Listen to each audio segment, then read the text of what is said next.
In this video, I will show you how we can configure an XADC instance and how do we actually instantiate it within our system. So since it's an XADC is as a macro cell, we need to actually utilize the IP catalog. It's not a digital entity, so we can't actually write code for it, Verilog code for it. We're going to have to instantiate it or actually use the IP catalog for it. So we can actually look for an XADC, and we will have a wizard that will actually let us walk through this setup. Okay, so the very first thing that we need to do is actually name it, and the name is chosen is actually going to be, let me just show you, XADC FPro. And the reason why I'm using this particular name is because the different text files that are the different Verilog files I'm just going to share with you, it's going to assume that this is the module name. Okay, so we go through some of these settings in here. So the interface option, we don't want the ADC, we want the DRP, the dynamic reconfiguration port. The timing mode, we're gonna guarantee that it's actually continuous mode, not event mode. That means it's always running. That means the ADC is always sampling and reading the external signals. It's not tied to some sort of event. The startup channel, what we want is not a single channel because we have several channels, so we're gonna do a channel sequencer. This is the round robin idea. We have the frequency, the clock frequency. We're going to operate at 100 megahertz because this is how our basic board is operating on. The ADC conversion rate is 1000 kilo sample per second, or exactly 1 mega sample per second. This is exactly what we want, and that's pretty much it for this particular page. You can take a look at the other settings on your own. We go to the ADC setup, and in here in the ADC setup, we want to make sure that the sequencer mode is set to continuous, not just one pass. That means I want it to always be sampling auxiliary channel number 1, 2, 3, 4, the first voltage, then the sequence. So if you set it up to one pass, it will only do it once. Okay, so what we needed to do is always sequencing, always going on, always going on. The averaging, I don't want any averaging in here, so the rest of the settings I'll just keep them as is. They're pretty much good. We go to the alarms, and in the alarms, as it turns out, the XADC, not only can you actually measure the voltages and the different temperatures and whatnot, you can actually trigger certain alarms and actually act on them. What we'll do is just, for simplicity, we're just gonna uncheck them and not utilize any of the alarm. And in the alarms would be whenever it's actually whenever an alarm goes off, it will actually go to the status register and just change one of the registers over there, and the processor can actually read it and know that something has happened. We're just going to not utilize them for now. The last one, which is actually the most important one, is actually the channel sequencer. This is actually where you chose the channels you want to utilize. So what we want to make sure is none of the bipolar channels are selected. Bipolar is the one that goes from negative 0.5 to plus 0.5 volts. What we will use is only the unipolar, which is not here. It's actually between 0 to 1. What we want, none of them has to be for the average. So I'm going to make sure that none of them is checked in here. That's fine. And acquisition time is also fine. We're just going to keep them unchecked. So what we need to do is we need to enable the channels that we want our particular core to have. We will not use this VP divided by VN. Remember, it's like everything has to come in pairs. So this is the dedicated channel. We're not going to utilize the dedicated channels. We will be using the temperature, for example. I believe it's this one here. We're going to be using this temperature, and we're going to use the VCC. This is basically the voltage that we will monitor. There's other voltages as well. For example, the BRAM, you can check that voltages that come to the BRAM macro cell. But anyway, these are the only two we're going to be using.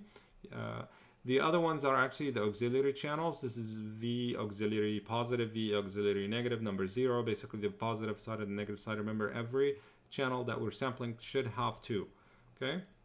The ones we will actually utilize is number 2, number 3, and number 10, and number 11. I do not remember these. Usually I'm looking at some notes in here to remember them, but let's pause for a second and just tell you why did I choose 2, 3, 10, and 11. So these auxiliary channels, as it turns out, they're connected. Basically, they're from the outside world, from outside of the FPGA.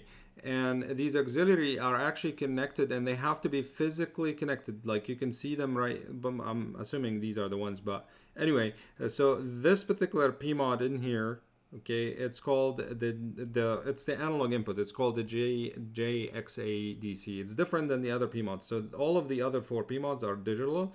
This one here actually expects analog. And if you take a look at its projection from here, which is number 10, if you take a look at that, what you will see is the following. You'll see a couple of VCC. These are the 3.3 volts in here. You will see a couple of grounds. These are basically the 0. Okay, and you should utilize these zeros. Okay, that should be your second, like whenever you see a negative port, we're going to be utilizing that 0. But anyway, most importantly are here. Remember, it's like we have 4 auxiliary channels. That's how much we were using. So this is one channel, this is the second channel, this is the third channel, and this is the 4th channel.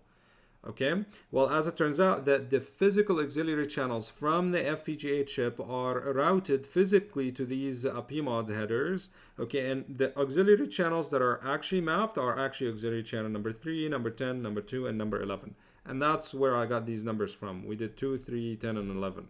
Okay, but they're mapped this way in this particular fashion.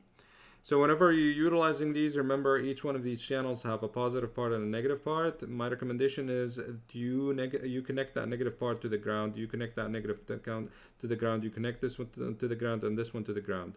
And the reason why is because we're using the unipolar, which actually goes from 0 all the way to 1 volts. That means that anything you put on the upper ones have to be up to 1 volts, no more. Okay, so the ADC is expected or can actually operate up to 1 volts and not more. So, okay, so we go back to Vivado. All we have to do here is click OK. You can actually take a look at the summary, but we're going to click OK, and it will actually click that. That's fine. And it will create, it's an IP. We're going to do it as a global. We're going to generate it, and it will create the IP exactly like it did with the MicroBlaze microcontroller system. Okay. So once it's finished, we will see that it created the XADC F-Pro. So how do we instantiate this? Now we have created it. If we want to use it in a Verilog file, like we did with the XADC, with the MicroBlaze, sorry, what you can do is you can go to the IP sources, go in here, go to the instantiation template. You have the VHDL and the Verilog version. We're going to check the Verilog version in here, and it create this particular inputs and outputs. And this actually are all the inputs and outputs from this particular macro cell. So in here I copied that instantiation template, and we take a look at it. There's a lot of signals, and if you want to go through them, we can read the comments to figure out what they do. But let's take a little bit of a reorganized version of it. They're the same exact signals. We just reorganize them so that we can talk about them. So the first 2 signals in here are clock and reset. Simple enough. So this one here is actually the dynamic reconfiguration port interface. This is how we interface with the whole XADC from a processor perspective. It should take some address, and as you remember, it has to be 7 bits because we have 128 rows. Okay, so it takes some address. And that address, basically you can specify if it's actually you're writing into it, for example, or I believe this is a write. Okay, this is register enabled for reading, actually, sorry. This is for reading, so we're going to do reading here. There's a similar one for write, which is right here. Okay, it enables it. It's the signal that enables the read or write. So if you're reading and you basically create that signal, or you assert that signal in here, you will see whatever you put on the address will be routed all the way to the D out, which is basically the signal that is 16 bits in here. If you're writing, it's actually you're going to have to put something on this input in here, and it will be written into the address that you specified. And once a write or read actually operate finishes, it will just assert a signal that tells me everything is ready, because it might take a few clock cycles. As it turns out that the XADC can take a few clock cycles to perform a read or write into its status and control register. These ones in here are the dedicated analog channels. Even though we have not, we have checked that we don't need them, the instantiation template just put them. These are the ones we're not going to use.